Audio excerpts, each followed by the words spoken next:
dialogue about this high-level dialogue. Joining us now, Manuel Suarez Mier. He is the former chief of staff of the governor of the Bank of Mexico. Let me start here.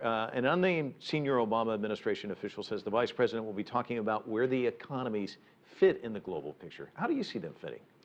Absolutely. Well, we began with the launching of NAFTA 20 years ago, and the idea was precisely to get advantage of the complementarities of the three countries, Canada, the US, and Mexico.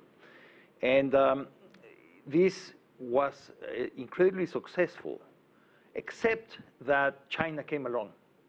And China displaced Mexico as the second largest trading partner of the US, and started producing many of the things that we were producing. And we, on the other hand, didn't have the talent to carry on crucial reforms to keep growing the economy, the competitiveness of the labor force, and to be a increasingly strategic partner of the US.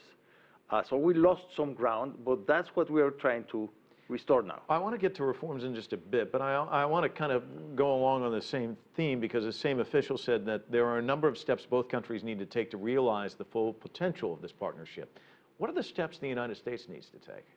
Well, there are many. We have to invest in common infrastructure.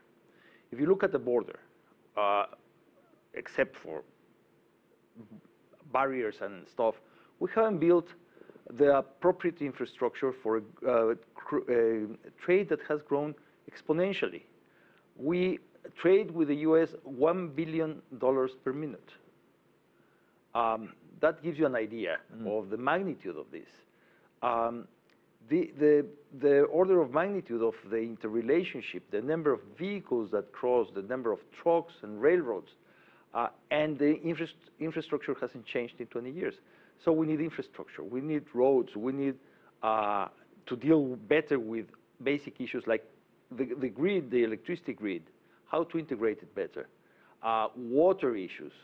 So we need to... There's a lot of ground to cover. A lot. Let me ask you this. The President of the United States visited last year. Biden's there now. It seems the United States is very keen on this relationship. How is this viewed in Mexico? Well, it's viewed, finally, we are launching or relaunching a relationship that lay dormant for quite a while. The bad part is that in the last decade, perhaps, we emphasized mostly violence and drug trafficking. And the idea now is, let's move on, let's deal with those issues, but let's move on to approach the really important economic complementarity and reforms. Interestingly enough, you talk about this relationship. I was at USA Today in 2000, 2001, and then President George Bush was talking about Mexico, and he said, I look south not as an afterthought, but a fundamental commitment of my presidency.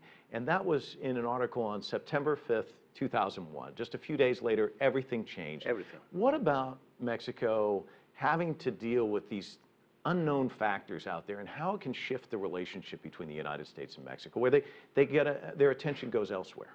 The moment we saw 9/11, a group of friends and colleagues, economists, got together and said, we have to figure out how to jump this hurdle and to make the frontier around North America our defense frontier, and how to expedite the borders between Canada, the US, and Mexico. Otherwise, the whole idea of integration, North American integration, is going to be dead. And that has taken a great deal of time, and lots of hurdles have been jumped in order to do that. We're kind of running out of time, and I do want to talk about reforms because you brought it up. Sure.